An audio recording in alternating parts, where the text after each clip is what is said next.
Park Yoon-bin has managed to blow us away once again with her captivating performance in Castaway Diva. Turns out she had to follow a few strict rules for this drama to become what it is. The drama tells the story of So Mok-ha, an aspiring singer who was rescued from an uninhabited island after 15 years. The role is played by no one other than Yoon-bin, who's proven to be a great actress over the years. In a recent press conference, director Oh Chung-hwan revealed that he had a very specific concept in mind for the drama, and that he was convinced only Yoon-bin would be the right fit for this character. Chung-hwan explained that he had a certain vision in mind with her character, and that there would be a few requirements that would come with playing this role. For instance, the actress would have to sing and practice a special dialect. That's not all though, because she would also have to excel at dancing. Keeping this in mind, he decided to send Yoon-bin the script, and she pleasantly surprised him with her thorough preparation. Chung-hwan shared, "She wrote her thoughts about the characters and questions in a small notebook. At that moment, I realized that it would be a big trouble if I didn't cast this actress, so I tried to persuade her." Yoon-bin eventually agreed to play the role, and the director was absolutely over the moon. As you can see, she already had to do tons of research before even entering the set, which shows the amount of effort that's put into perfecting the vision of a drama. The way Yoon-bin got the job offered to her didn't really go the traditional way. In some ways, it's an unwritten rule that an actor gets to read the synopsis of the drama before they get handed the script. That way, the actor or actress can get a feel for the concept of the drama and decide if it fits them.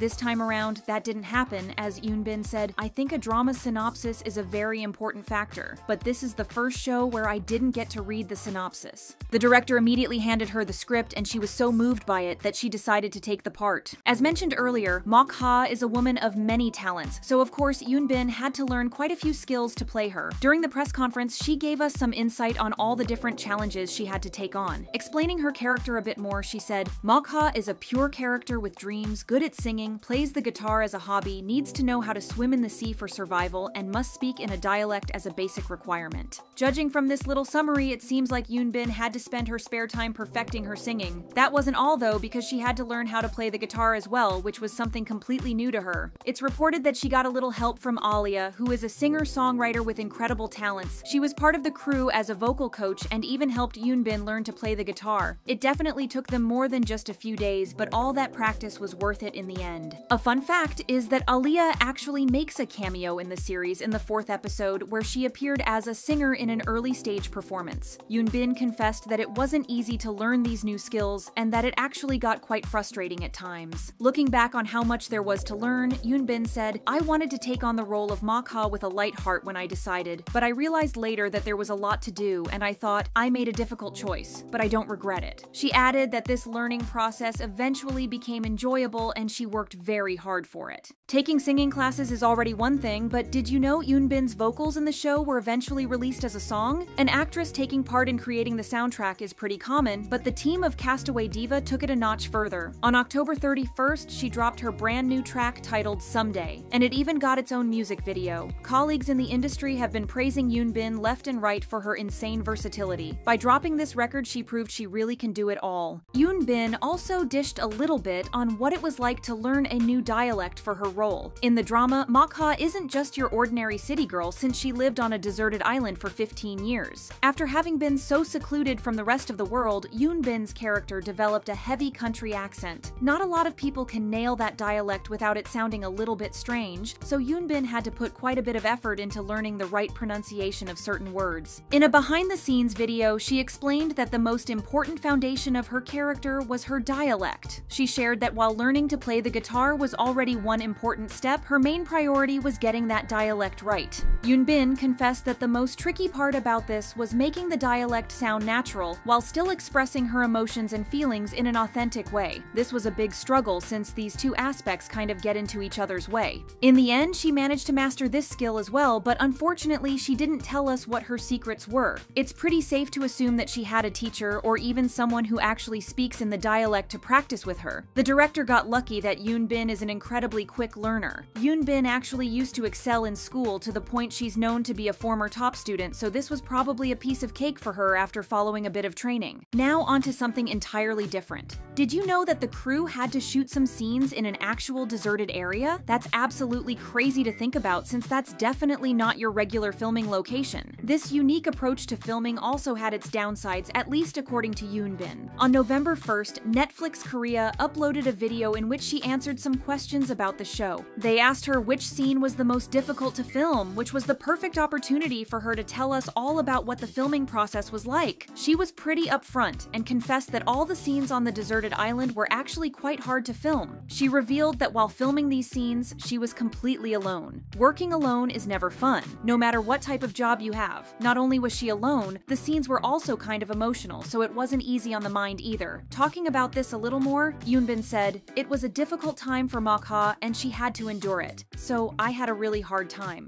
She added that she was genuinely surprised by the location the crew had picked to film since there was absolutely no sign of life there. She said, "I wondered if the production team found the island through satellite photos. Like, why is this island here? We filmed at a place with no signs of people. It's still a mystery how the crew decided on this location, but there's no denying that they put a lot of thought into it." Speaking of filming circumstances, there are certain rules that filming crews have to abide by at all times, but unfortunately some things went wrong while filming this drama. One of these rules is that you're supposed to leave a filming site the way you found it, meaning no props can be left lying around. The production crew got a lot of heat for not cleaning up after themselves, as it made a lot of headlines in the news. For context, one of the scenes is filmed on a beach on Jeju Island. During this scene, Yoonbin's character makes an SOS sign on the beach using rocks. To make this happen, the crew obviously had to move around a lot of rocks. This only became an issue when suspicion arose that a drama team left a huge amount of stones unattended on the beach after they finished filming. The production team of Castaway Diva was kind of caught red-handed, since the scene with the stones was proof that they were the guilty ones. While this is a minor offense, things got worse when it was rumored that the production team didn't go through the proper administrative process of getting the city's permission to film. This is a big deal, since companies aren't allowed to use public waters for filming without the authorization of the city. In an attempt to do a bit of damage control, the production team made a statement on November 13th. They explained that there was a possibility that they'd have to film at the same location again, which is why they decided to leave the stones in place after consulting with a city official. This didn't exactly satisfy angry netizens, so the production team came out with an official statement a few hours later. They took a different approach this time and started off by apologizing for any disturbance they might have caused. They wrote, "Although we proceeded to film after explaining the production to residents and related organizations in advance, there were shortcomings in our filming and recovery process. We will restore the filming site to its original state as soon as possible." Considering they stated both times that they've consulted with officials before filming, it's safe to say that it's not true that they filmed without permission. However, the show still faced quite a bit of criticism regardless, but it didn't really have any impact on the ratings. But it's safe to say that the drama failed to attract a bigger audience than Extraordinary Attorney Woo. What are your thoughts about the drama? Share them in the comments, and thanks for watching.